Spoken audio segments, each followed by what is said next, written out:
আসসালামু আলাইকুম এভরিওয়ান। আশা করি সকলেই ভালো আছেন। আজকে আমি আপনাদের মাঝে আলোচনা করব অ্যান্টিবায়োটিক অপচয় করলে কি সমস্যা হবে। দেখেন, অ্যান্টিবায়োটিকের একটা নির্দিষ্ট ডোজ আছে। একটা অ্যান্টিবায়োটিকের 3 দিন, 5 দিন, 7 দিন, এমনকি 14 দিনের ডোজ আছে। ডাক্তার যখন 7 দিনের ডোজ দেয়, অনেক মানুষ কি করে জানেন, যে 7 দিনের ডোজের পরিবর্তে 2 দিন অ্যান্টিবায়োটিক খেয়ে আর খায় না। এর ফলে এই অ্যান্টিবায়োটিকটা পরবর্তীতে ওই ব্যক্তির শরীরে আর কাজ করে না। কারণ ওই ব্যক্তি অনিয়মিত অ্যান্টিবায়োটিক খেত। এর ফলে এক সময় এই অ্যান্টিবায়োটিকটা তার শরীরে রেজিস্টার হয়ে যায়, যা পরবর্তীতে আর কাজ করে না। আমাদের দেশে একটা গবেষণা দেখা গেছে যে আমাদের দেশে 48% মানুষ অ্যান্টিবায়োটিক অপচয় করে, যার ফলে ওই অ্যান্টিবায়োটিকটা তার শরীরে রেজিস্টার হয়ে যায়। আমি একটা ফার্মেসিতে কাজ করি। আমাদের নিজস্ব একটা ফার্মেসি আছে। আমি ওইখানে অনেক ধরনের প্রেসক্রিপশন দেখি। পাশাপাশি প্রেসক্রিপশনের সাথে রিপোর্টও দেখি। দেখি যে আহ, অনেক অ্যান্টিবায়োটিক তার শরীরে রেজিস্টার্ড হয়ে গেছে। এই রেজিস্টার্ড হওয়ার কারণটা কি জানেন? কারণ সে অ্যান্টিবায়োটিকের ডোজগুলা আগে পূরণ করে না। 2 দিন, 3 দিন এরকম খেয়ে তারপরে বাদ দিয়ে দিছে। এজন্য আমাদের দেশের সরকার প্রত্যেকটা কোম্পানিকে নির্দেশ দিয়েছে এবং জনসচেতনতা বৃদ্ধির জন্য প্রত্যেকটা কোম্পানিকে বলে দিয়েছে যে প্রত্যেকটা অ্যান্টিবায়োটিকের গায়ে লাল কালার হাইলাইট দিয়ে, লাল কালারের মাধ্যমে হাইলাইট করে অ্যান্টিবায়োটিক লিখে দিতে বলছে। যেমন আমি আপনাকে দেখাইতেছি যে এখানে একটা ডক্সিক্যাপ দেখতেছেন। ডক্সিক্যাপ রেনাটা কোম্পানির। এটা যে একটা অ্যান্টিবায়োটিক আমরা কয়জনে জানতাম? এটা যে একটা অ্যান্টিবায়োটিক আমিও কিন্তু জানতাম না। কিন্তু এই যে দেখেন, এখানে লেখা দেওয়া আছে, লাল কালার দিয়ে হাইলাইট করে দেওয়া আছে, এটা একটা অ্যান্টিবায়োটিক। এটার একটা নির্দিষ্ট ডোজ আছে। আমি আরেকটা কোম্পানির মেডিসিন দেখাইতেছি, ইনসেপ্টা কোম্পানির। এই যে ধরেন ফ্লামিড। ফ্লামিডও কিন্তু একটা অ্যান্টিবায়োটিক। এটা পাতলা পায়খানার জন্য আমরা খাই, যেটা আপনারা সবাই মেট্রিল নামে পরিচিত। মেট্রিলও কিন্তু একটা অ্যান্টিবায়োটিক। এটাও একটা অ্যান্টিবায়োটিক।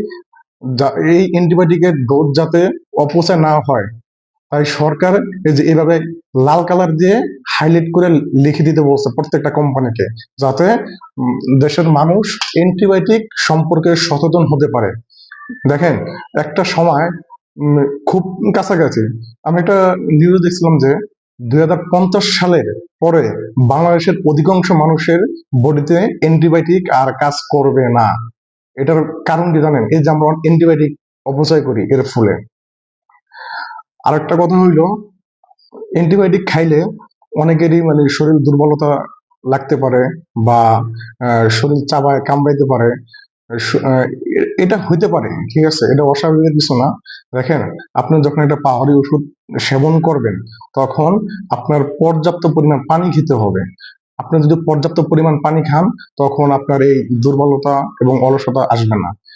অ্যান্টিবায়োটিক খাইলে একটু হালকা দুর্বলতা হতে পারে, এটা স্বাভাবিক, যেহেতু আপনি একটা পাহাড়ি ওষুধ খাবেন। এর জন্য আপনাদের কাছে আমার অনুরোধ, আপনারা যখন কোনো অ্যান্টিবায়োটিক সেবন করবেন, তখন ওই অ্যান্টিবায়োটিকের ফুল ডোজ কমপ্লিট করবেন।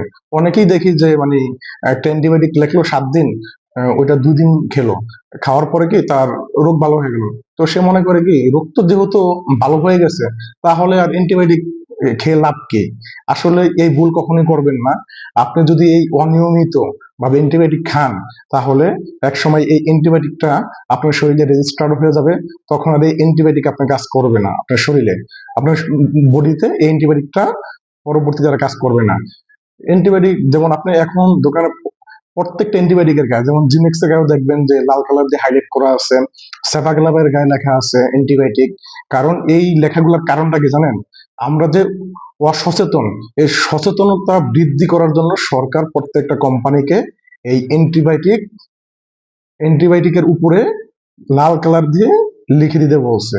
কারণ অ্যান্টিবায়োটিক ডোজ কমপ্লিট করা বাধ্যতামূলক। আশা করি সকলেই আমার ভিডিওটি বুঝতে পারছেন আমি কি বলতে চেয়েছি। এবং আপনাদের কাছে একটা অনুরোধ, আপনাদেরকে ডাক্তার যে কয়দিনের ডোজ দেয় অ্যান্টিবায়োটিকের, কষ্ট হইলেও ওই অ্যান্টিবায়োটিকের ডোজগুলা ফুলফিল কমপ্লিট করবেন, যাতে ভবিষ্যতে কোনো সমস্যার সম্মুখীন না হন। আজকের মতো এখানেই শেষ করলাম।